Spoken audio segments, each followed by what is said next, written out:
এবার এক দফা শেখ হাসিনাকে কবরস্থানে পাঠাতে হবে। আট বাংলা শুধু হয়েই গেল।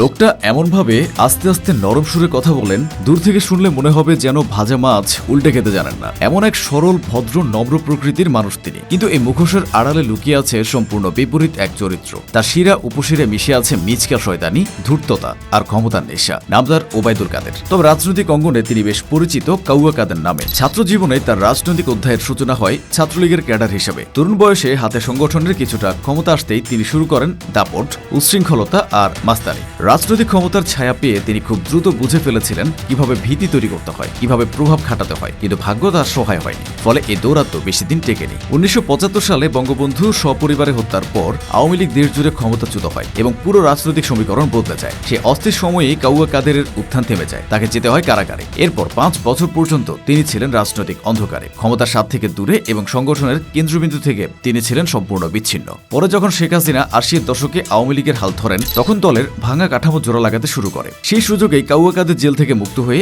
আবার ফিরে আসেন আওয়ামী লীগের ছত্রছায়ায়। দলের ভেতরের পুরনো নেটওয়ার্ক কাজে লাগিয়ে ধীরে ধীরে তিনি আবার শক্ত অবস্থান তৈরি করতে থাকেন। সেখান থেকে শুরু হয় তার দ্বিতীয় দফা রাজনৈতিক উত্থান। আর সেই উত্থানই পরবর্তীতে তাকে বাংলাদেশের রাজনীতির এক অত্যন্ত বিতর্কিত চরিত্রে পরিণত করে। ওবায়দুল কাদের দীর্ঘ রাজনৈতিক জীবনে নোয়াখালী 5 আসনকে নিজের ক্ষমতার প্রধান ঘাঁটি হিসেবে ব্যবহার করেছেন। 1991 থেকে শুরু করে 2018 সাল পর্যন্ত মোট 6 বার তিনি আওয়ামী লীগের মনোনীত প্রার্থী হিসেবে নৌকা প্রতীক নিয়ে জাতীয় সংসদ নির্বাচনে অংশ নেন। প্রতিটি নির্বাচনেই তার সামনে প্রধান প্রতিদ্বন্দ্বী হিসেবে দাঁড়াতেন বিশিষ্ট রাজনীতিবিদ মওদুদ আহমদ। এই দুইজনের রাজনৈতিক লড়াই নোয়াখালী মানুষের কাছে ছিল এক ধরনের স্থায়ী প্রতিদ্বন্দ্বিতা, যেটি প্রতি নির্বাচনে নতুন উত্তেজনা তৈরি করত। 1991 সালে 5ম জাতীয় সংসদ নির্বাচনের মাধ্যমে ওবায়দুল কাদের প্রথমবারের মতো জাতীয় নির্বাচন নামক কঠিন পরীক্ষার মুখোমুখি হন। দলীয় টিকিট পেলেও তখন তিনি জনগণের মন জয় করতে ব্যর্থ হন এবং করুণভাবে পরাজিত হন। এই পরাজয় তার রাজনৈতিক জীবনে এক বড় ধাক্কা হলেও এখানেই থামেননি তিনি, বরং আরো সংগঠিত ও কৌশলী হয়ে মাঠে নামেন আগামী দিনের প্রস্তুতি নিয়ে। এরপর আসে 1996 সালের জুন 7ম জাতীয় সংসদ নির্বাচন। এই নির্বাচনে তিনি ঘুরে দাঁড়ান এবং প্রথমবারের মতো বিপুল ভোটে জয়লাভ করেন। এই জয় শুধু তার ব্যক্তিগত সাফল্যই নয়, একই সঙ্গে বাংলাদেশ আওয়ামী লীগও এই নির্বাচনের মাধ্যমে আবারও ক্ষমতায় ফিরে আসে।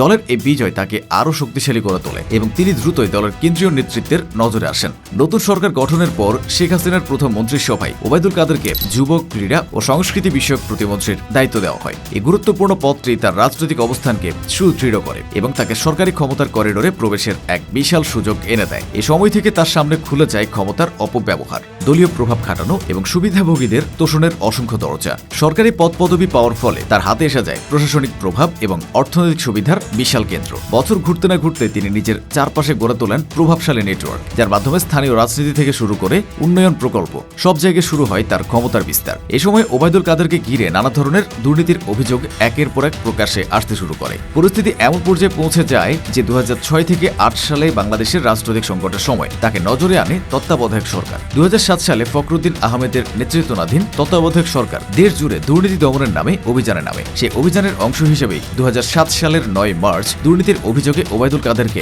গ্রেফতার করা হয়। গ্রেফতারের পর তার বিরুদ্ধে তদন্ত চলে এবং নানা দুর্নীতির মামলায় তাকে ঘিরে জটিলতা তৈরি করতে থাকে। এই সময়টায় তিনি দীর্ঘ 17 মাস 26 দিন কারাগারে কাটান। একসময় যার রাজনৈতিক দাপটে চারিদিক কেঁপে উঠত, সে ওবায়দুল কাদের হঠাৎ করেই নিজেকে খুঁজে পান বিচ্ছিন্ন ও অস্থির এক পরিস্থিতির মধ্যে। কারাগারে থাকাকালীন তার রাজনৈতিক ভবিষ্যৎ নিয়ে দলে দলেই নানা আলোচনা চলছিল। শেষ পর্যন্ত আইনি লড়াইয়ের মধ্য দিয়ে 2008 সালের 5 জানুয়ারি তিনি জামিনে মুক্তি পান। কারাগার থেকে বের হয়ে তিনি আবারও রাজনৈতিক মাঠে ফেরার চেষ্টা শুরু করেন এবং ধীরে ধীরে পুরনো প্রভাব ফিরে পেতেছিলেন দৃঢ় প্রতিজ্ঞ। তার উত্থান পতনের অধ্যায় পরবর্তী সময়ে বাংলাদেশের রাজনীতিতে দীর্ঘ আলোচনার জন্ম দেয়। জেল থেকে বের হওয়ার পর 2008 সালে যখন আওয়ামী লীগ সরকার আবার ক্ষমতায় আসে, তখন কাউয়া কাদেরের যেন অতিরিক্ত পাখা গজায়। এই সময়ের মধ্যে তিনি এত পরিমাণ দুর্নীতি করেছেন যে লিখতে গেলে অনেক মোটা একটা বই হয়ে যাবে। কর্ণফুলী টানেল দুর্নীতি মামলা, উন্নয়ন প্রকল্পে কমিশন বাণিজ্য ও সিন্ডিকেট, জ্ঞাত আয় বহির্ভূত সম্পদ, অনৈতিক উপায়ে মূল্যবান উপহার গ্রহণের মতো অনেক অপরাধ ও দুর্নীতি তিনি করেছেন বলে অভিযোগ উঠেছে।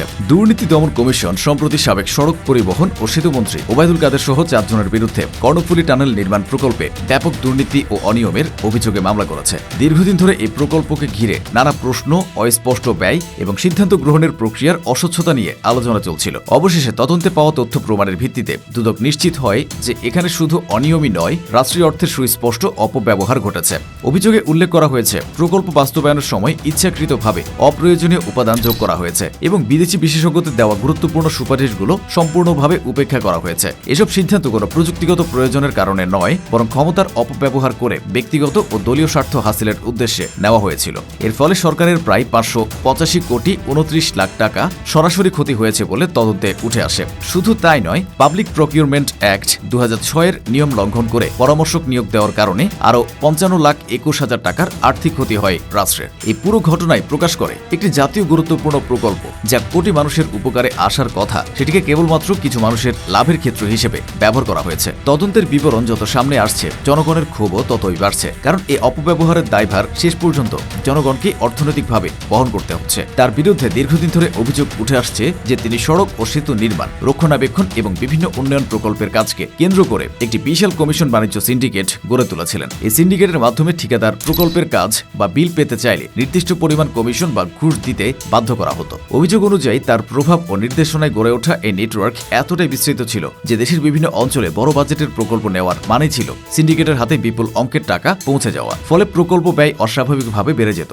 সময় মতো কাজ শেষ হতো না, আর রাষ্ট্রীয় অর্থ থেকে হাজার হাজার কোটি টাকা লুট হয়ে যেত। এই অভিযোগের ভিত্তিতে দুর্নীতি দমন কমিশন আনুষ্ঠানিকভাবে অনুসন্ধান শুরু করেছে এবং প্রাথমিক তথ্য প্রমাণ ইতিমধ্যেই উদ্বেগজনক চিত্র তুলে ধরেছে। এদিকে ট্রান্সপারেন্সি ইন্টারন্যাশনাল বাংলাদেশের একটি বিস্তৃত গবেষণায় আরো ভয়াবহ বাস্তবতা উঠে এসেছে। টিআইবির প্রতিবেদনের তথ্য অনুযায়ী 2009-10 থেকে 2023-24 অর্থ বছর পর্যন্ত দীর্ঘ 14 বছরে সড়ক ও মহাসড়ক খাতে 29,230 কোটি টাকা থেকে 50,835 কোটি টাকা সমপরিমাণ দুর্নীতি হয়েছে। এই দুর্নীতির প্রধান ক্ষেত্র ছিল ঠিকাদার কাজের নিয়োগ প্রক্রিয়া, বিল আদায়, প্রকল্প অনুমোদন ধাপ এবং কাজের মান নিয়ন্ত্রণের বিভিন্ন পর্যায়। গবেষণায় উল্লেখ করা হয়েছে প্রকল্প ব্যয়ের প্রায় 23 থেকে 40% পর্যন্ত দুর্নীতিতে হারিয়ে গেছে, যা কোনো উন্নয়ন খাতের জন্য চরম বিপর্যয়কর। ঠিকাদারদের কাছ থেকে ঘুষ ও কমিশন নেওয়াই ছিল এই দুর্নীতির প্রচলিত রূপ, যার ফলে প্রকল্পের খরচ বাড়ানো হতো, নিম্নমানের নির্মাণ সামগ্রী ব্যবহার করা হতো এবং বহু ক্ষেত্রে নির্মাণের পর অল্প সময়ে সড়কগুলো বেহাল হয়ে পড়ত। এরপর 2024 সালে বাংলাদেশ জুড়ে যখন কোটা সংস্কার আন্দোলন তীব্র আকার ধারণ করছিল, তখন একাধিকবার দেখা যায় যে ওবায়দুল কাদের প্রকাশ্যে এবং পরোক্ষভাবে বাংলাদেশ ছাত্রলীগকে উস্কানি দিচ্ছেন, যাতে তারা আন্দোলনরত শিক্ষার্থীদের সঙ্গে সরাসরি সংঘর্ষে জড়ায়। পরিস্থিতি সর্বোচ্চ জটিলতায় পৌঁছে 5 আগস্ট। তখন শেখ হাসিনা সরকার পতনের মধ্য দিয়ে রাজনৈতিক দৃশ্যপট আমূল বদলে যায়। ক্ষমতার পালাবদলের পর মাত্র কয়েকদিনের ব্যবধানে 13 আগস্ট তারিখে ঢাকার একটি আদালতে একটি গুরুতর হত্যা মামলা দায়ের করা হয়। মামলায় ওবায়দুল কাদের, সাবেক প্রধানমন্ত্রী শেখ হাসিনা এবং আরও 4 জন গুরুত্বপূর্ণ সরকারি কর্মকর্তার বিরুদ্ধে অভিযোগ আনা হয়। অভিযোগে বলা হয় 19 জুলাই বিক্ষোভ চলাকালীন এক সাধারণ মুদি দোকানদারকে হত্যা করার নির্দেশ দেওয়া ও সহায়তার অভিযোগে তারা জড়িত। বর্তমানে মামলাটি বিচারাধীন রয়েছে। অন্যদিকে ওবায়দুল কাদের আদালতে মুখোমুখি হওয়ার বদলে দেশ ছেড়ে পালিয়ে যান। বর্তমানে তিনি বিদেশে আত্মগোপনে আছেন।